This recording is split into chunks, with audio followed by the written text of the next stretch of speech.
हरे कृष्णा, राधे राधे। हम सभी साधक श्री सुदर्शन सिंह जी चक्र द्वारा लिखित पुस्तक नंद नंदन का श्रवण कर रहे हैं।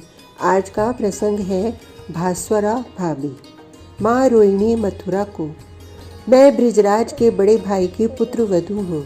यह मेरा पद ही आज मुझे इतना बड़ा दायित्व दे बैठा है। ब्रिजराज के सदन की संपूर्ण व्यवस्था और मैया ब्रिजेश्वरी को संभालना केवल माता रोहिणी के आशीर्वाद का संबल है। वही तो मुझे यह आदेश दे गई हैं। मैं पहले पहले पतिगृह आई तो ब्रिज नवयुवराज मिलने आ गए। आते ही पता नहीं क्या क्या पूछने लगे। मैं बालिका क्या बोलती। मेरे घूंघट में से झांक कर कहने लगे, भाभी सुंदर तो है, किंतु क्या बूढ़ा दादा गूंगी बहरी भाभी लाया है।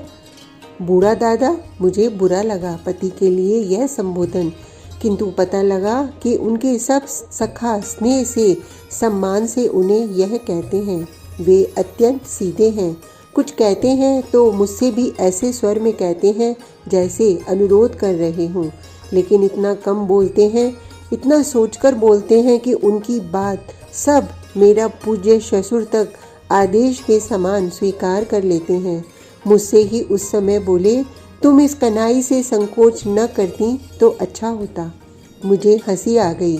उनके नील सुंदर सखा झुककर मेरे घूंघट के नीचे ऐसे देख रहे थे जैसे मैं गूंगी हूँ या नहीं, यही जानने को उत्सुक हैं।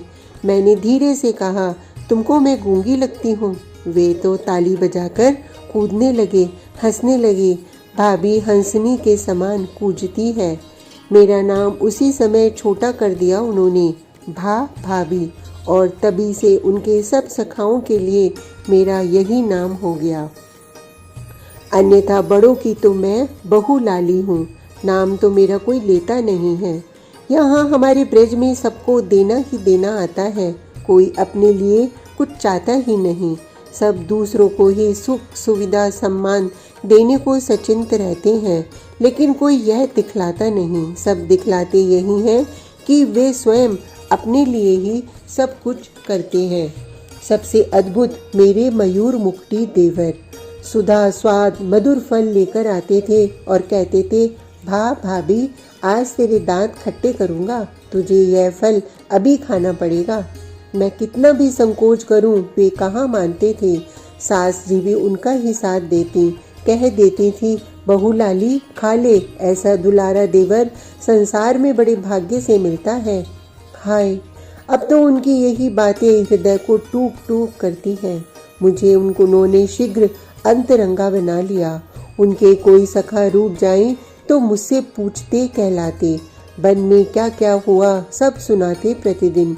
माननी कीर्ति कुमारी मान कर ले तो भी मुझ इस अपनी भाभी से सम्मति लेने आते थे। मुझसे कुछ छुपाया नहीं उन्होंने और मेरी एक भी बात कभी टाली नहीं। पुरुषों की एक दुर्बलता है कि अपनी कोई वस्तु कभी ठीक ठिकाने नहीं रख पाती। मेरे स्वामी में यह दोष अधिक है और उन देवर में तो बहुत अधिक था। लकुट, श्रृंग, पटुका, रज्जू कहाँ छोड़ी इन्होंने, यह भी स्मरण नहीं रखेंगे और समय पर ना मिले तो मुझ पर खींचेंगे। मुझे भी पता लगाना पड़ता है कि ये छोड़ कहाँ आए। बहुत बाल्यकाल से मुझे व्यवस्था प्रिय है। यहाँ आते ही मुझ पर यह दायित्व आ गया और मुझे सब बड़ों का इतना स्नेह मिला है कि मैं जो कर दूं सबको वही प्रिय हो जाता है। सेवक सेविकाएं तब ब्रिजेश्वर बाबा को जब कह देते हैं, बहू लाली ने किया है, बहू लाली ने कहा है, बहू लाली ने भेजा है, तो वही कार्य, वही पदार्थ, वही योजना अपरिवर्तित मान लेते हैं वे। ब्रिज की अधिदेवता, ब्रिजराज के सदन की संपूर्ण व्यवस्थाओं की संचालिका माता रोहिणी। मेरी रानी माँ ने मुझे आते ही अपना लिया। वे भी सम्मति लेने लगती थी तो मैं संकोच में गड़ जाती थी। मैंने कुछ किया तो वे उसकी प्रशंसा करती थी बार बार। मुझे उनके समीपों के चरणों में बैठकर तो गृह संचालन की, सेवक सेविकाओं के साथ व्यवहार की शिक्षा मिली। सब वस्तुओं का, सब आवश्यक कार्यों का भली प्रकार ध्यान कैसे रखा जाता है, कब किसे किस पदार्थ की आवश्यकता होती है, यह रानी माँ आश्चर्यजनक रीति से जानती थी। सेविकाओं तक के श्रम सुविधा पर सतर्क दृष्टि रहती थी उनकी। उनसे सीखने योग्य था कि किसी की भी भूल को कैसे संचालिका हंसकर अपनी स्वीकार करती है और कैसे सेवक को स्नेह दान से सत्कृत किया जाता है। अब यह सब मेरे सर पर आ पड़ा। सास जी ने, स्वामी ने भी आज्ञा दे दी, बहुलाली बड़ी है तू, ब्रज पर इससे बड़ी विपत्ति नहीं आएगी। ब्रजेश्वरी को और उस ग्रह की व्यवस्था को तू बचा सके तो पूरा ब्रज बच जाएगा। मैं क्या व्यवस्था करूंगी? ब्रजेश्वरी मैया मुझे कुछ करने नहीं देती। मैं कोई काम भी करना चाहूँ तो कहती हैं, बहुलाली अब तू किसके लिए श्रम करती है? मुझे अपनी चरण सेवा भी तो करने नहीं देती। अपनी मैया से भी इतना वात्सल्य मैंने नहीं पाया था जितना यहाँ पा रही हूँ। मेरा इतना ही सौभाग्य है कि मेरे कारण ये मुख में कुछ ग्रास ले लेती है।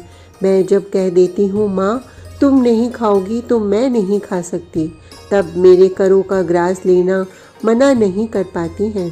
देवर आएंगे और आपको दुर्बला देखेंगे तो दुखी हो जाएंगे। ब्रजेश्वरी मैया को मनाने का अब केवल यही सूत्र रह गया है मेरे समीप। रानी माँ थी तो सब संभाले थी, उनके रहते कुछ किसी को सोचना नहीं था। कल उनको लेने के लिए मथुरा से रथ आ गया, यह तो होना ही था। वे कब तक अपने स्वामी से पृथक यहाँ रह सकती थीं? कंस मारा गया, मथुरा में शांति हो गई तो रानी माँ को अब यहाँ कैसे रोका जा सकता था? मैं कहीं नहीं जाऊंगी, रानी माँ ने कहा तो मैं उनका मुख देखती रह गई। उस दारुण विपत्ति के दिनों में कंस जैसे क्रूर कुटिल का कोप सर लेकर जिस बहन ने मुझे आश्रय दिया, जिसने मुझे अपनी अग्रजा बनाए रखा, उसे दुखिनी छोड़कर मुझे स्वामी के संयोग का, उनकी सेवा का सौभाग्य स्वीकार नहीं है। हम सभी स्तब्ध रह गईं। रानी माँ स्नेहमयी है यह हम जानती थीं। वे इतनी तेजस्विनी है यह कल हमने देखा जब रथ लाने वाला सूत को उन्होंने स्पष्ट कहा, रथ लौटा ले जाओ। स्वामी से कहना, मथुरा में मेरा अब कोई प्रयोजन नहीं है। उचित तो यह है कि वे बहन देवकी तथा और जो आवे उनको लेकर पुत्रों के साथ यहीं आ जाएं। अपने आपत्ति के भाई ब्रजेश्वर के साथ बसें, किंतु यदि मथुरा का वैभव, वहाँ का राज्य और राजनीति उन्हें आने न दे तो अब रोहिणी को क्षमा करें, अपनी इस सेविका को मृता मान लें। जी ऐसा मत कहो, ब्रजेश्वरी ने मुख पर हाथ धर दिया। देव की माता है, किंतु उन्हें क्या पता कि उनके नीलमणि की रुचि कैसी है। वह कितना संकोची है तुम जानती हो। भूखा रहेगा किंतु किसी से कुछ कहेगा नहीं। उसे कब क्या चाहिए यह वहाँ कोई भी नहीं जानता। तुम वहाँ रहोगी तो मुझे यह सुख तो रहेगा कि नीलमणि की सुविधा समझने वाली उसकी माँ उसके समीप है। वह तुमसे संकोच नहीं करेगा। जी नीलमणि के लिए तुम्हें मथुरा जाना चाहिए। मेरा मुख देखो, मेरे नीलमणि के लिए मथुरा जाओ। रानी माँ के नेत्रों से अश्रु प्रवाह मैंने पहली बार देखा। ब्रजेश्वरी मैया को हृदय से लगाकर वे कितनी देर से सकती रहीं।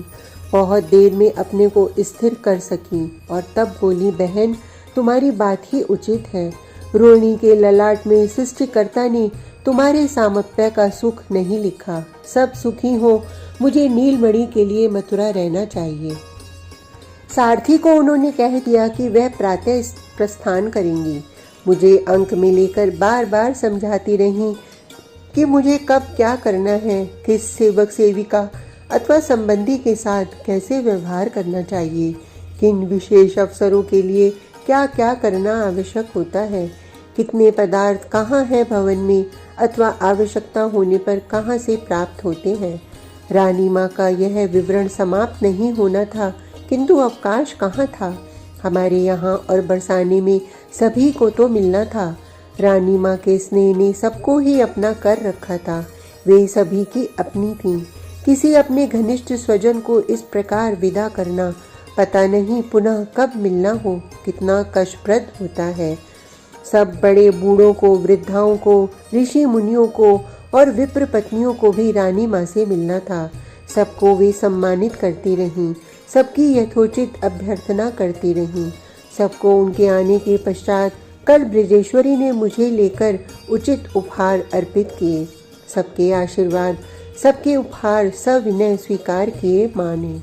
मेरे स्वामी और उनके सब सखा रानी माँ के बालक हैं। सबको अंक में लेकर माँ को कल समझाना था। सबके अश्रु पोंछने थे अंचल से, कोई कुछ बोल नहीं रहा था। सब माँ की गोद में मुख छिपाकर केवल रुदन करते थे। सबसे करुण था बरसाने की किशोरियों का माँ से मिलना। वैसे ही ये सब अत्यंत कृशा, म्लान वदना, अत्यंत दुखनिया, इनकी व्यथा हम सभी तो समझती हैं। अधिकांश आते ही मूर्छित हो गई। माँ की अपनी बालिकाओं के समान सब माँ एक एक को उठाती, स्नेह लालित करती और समझाती रहीं। वे सुखी रहें। कितना धैर्य है इन कुमारियों में। देवर इनको छोड़कर मथुरा रह कैसे पाते हैं। इनके इस हृदय को उन जैसे प्रेम पारखी ने पहचाना नहीं होगा। ये तो सबकी सब एक ही प्रार्थना माँ से दोहराती रहीं, उनसे हमारी कोई चर्चा न करें। उनके कमल लोचन हमारा स्मरण करके भरे नहीं। वे हम सबको ब्रज को भूलकर यदि सुखी रहते हों तो आप ऐसा ही प्रयत्न करें। ब्रज तो उनका है ही।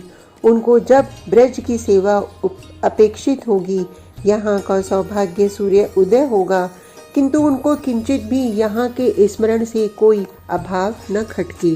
वे सदा सानंद रहे माँ, आप यही करें। वे हमें भूले रहें, अन्यथा व्यथा होगी उन्हें। उनसे हमारे विषय में कुछ न कहें। रात्रि कैसे व्यतीत हो गई पता नहीं लगा। सबको ही मथुरा उपहार भेजने थे। ब्रजेश्वरी मैया बाबा ने सबके ही उपहार सजाए। रथ में उपहार तो नहीं जा सकते, उपहारों के छकड़े भेजे गए प्रातः। रानी माँ को जो विशेष उपहार दिए गए देवर को देने के लिए, वे भी छकड़ों में ही रखे गए। महाराज उग्रसेन को, बाबा वसुदेव को, माता देवकी तथा उनकी सब पत्नियों को उपहार तो सभी के लिए दिए गए। सबके उपहार ब्रजेश्वरी मैया के साथ मैं सजाने में लगी रही। मैं क्या भेजती, मैंने रानी माँ को केवल एक मयूर पिच्छ दिया। कहने को कह दिया है यह कीर्ति कुमारी के प्रिय मयूर का पिच्छ है, और वे भी इस पिच्छ के समान अपने शरीर से उच्छिन्ना हो रही हैं। वे और उनकी सखियां कुछ नहीं कहलाएंगी, किंतु मैं भी देवर को कोई संकेत न दूं, यह कैसे उचित हो सकता है।